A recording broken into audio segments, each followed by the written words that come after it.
First car boot sale of the year. I bought a bag load, didn't I? This morning I hit Sully car boot sale, the biggest boot sale in Wales. I've not been to a boot sale for 7 months, so I was really excited, right? I went around, picked up some decent bits, got it all on camera. Didn't have my microphone turned on, did I? So I thought what I'd do today, it's bank holiday weekend, pour myself a beer, I'll talk you through the morning. So I got to the boot sale 6:15 and the queues outside were mental. Bit frustrating, but as soon as you get in, you see that green grass, you see all the stores lined up, you completely forget about it.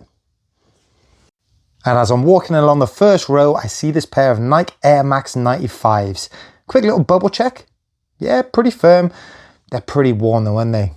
Let's have a look at the label.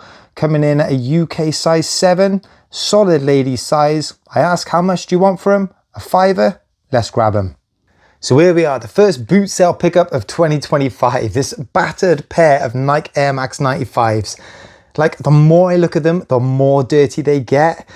She said a £5. Like, maybe I should have said like 3. I thought that this was all just dirt, but it's not. It's all pretty scuffed. Look, I was excited. Maybe I could have gotten for £3. I think even in this condition, could still make 20. Oh, now this was interesting. So hang on a minute, go back a minute. Now I did see that Escape from Colditz game down the bottom there. Now the older versions of those, they can go pretty well. The newer versions, a bit more of a harder sell and they only go for 20. That's why I didn't have a second look at that. But this is what attracted me, right? There was just a tub of Warhammer. And as I got closer, see there was that boxed Warhammer and all those Warhammer books. I picked up a couple of these figures and the paintwork was, well, just all right, really. Wasn't spectacular. That tank there, that was incomplete. That white monster at the top there, I think that was incomplete. He was then taking me through the price of everything individually, and it was fairly priced. I offered 20 for the box. He wanted 30 for the box. I just thought for the work it's going to take for me to sort it all through, it's too early in the day for that. Did you see that Lego Batman tumbler at the back there? Check that out. Brand new, that sells for 185 quid. Now that one was opened, but he did say that some of the bags were still sealed. He was firm on his price. 120 quid, no shifting, not for me. I do like looking at board games at boot sales. They do tend to be pretty cheap. People just want to clear them out. But what caught my eye here was that little keyboard. I was chatting to the seller a bit about all that Star Wars Lego. That was incomplete, which was a shame. Yeah, go on, let's have a look at that keyboard. What's your clue though, mate? Second pickup of the day is a Akai MPK Mini Play keyboard. In cash converters, they were selling this for 60 quid. And that's what it goes for secondhand now. Don't look in the best condition, right, does it? But to be fair to the seller, he put batteries in the back, played it, and it worked all right. He wanted 20 quid for it, but for me, there wouldn't be enough profit in that to make it worthwhile. I offered him a tenner because of the condition. All these keys, they've all started to go yellow. That's all really manky up there. Yeah, he showed me those working, but does that work? I don't know. Either way, he accepted, tenner. Chelsea top, tucked in the box there. Small kiddie size. Nah, put it back. But on the table above it, have a look at this camera here. I'm not going to lie, I don't know too much about cameras, but it's Canon and it's bright purple, and that was enough for me, particularly when it was only a tenner. Now this camera here is an absolute belter. In fact, this could be one of my best boot sale finds ever. Now I'm not going to pretend to be an expert in cameras at all. I'll be honest, they do tend to look the same. I mean, yeah, I can tell they come in different makes and models, different colors with different features. But this one sells anywhere up to £300.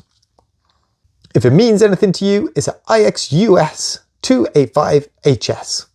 And this one's hardly been used. No scratches or scuffs on any of the corners. Still got the little protective cover on the screen there.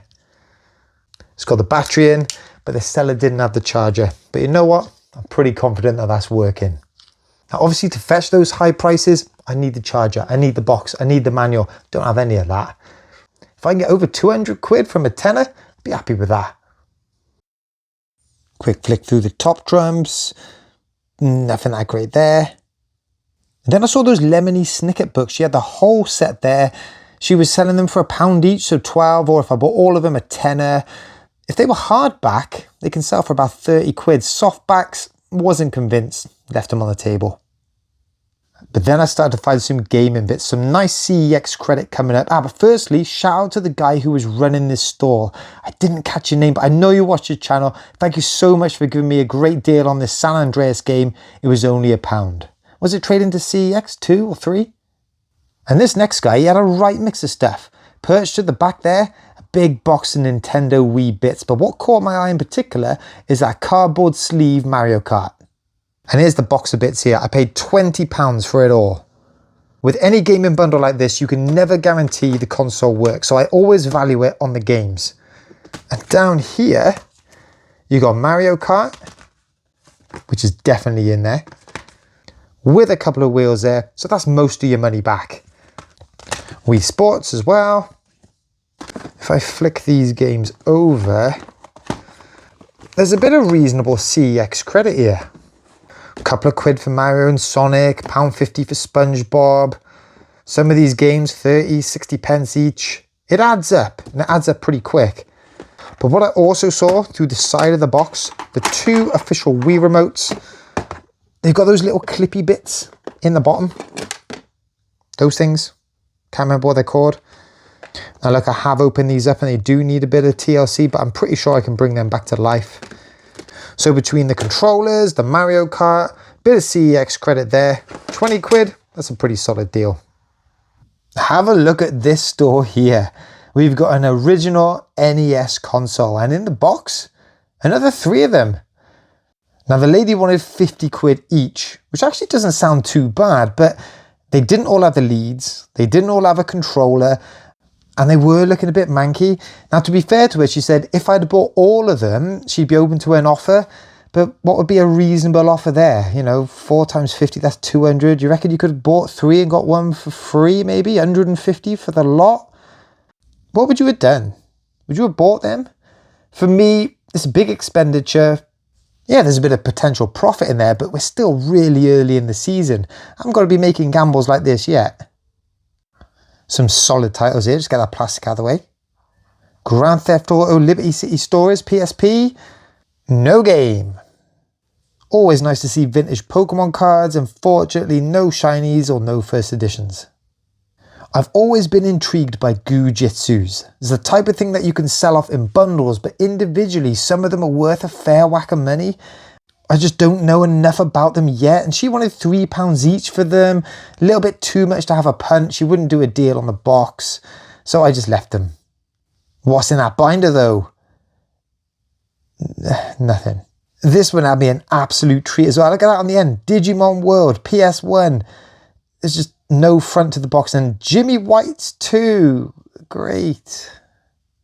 But then I did find some PS2 games off that guy.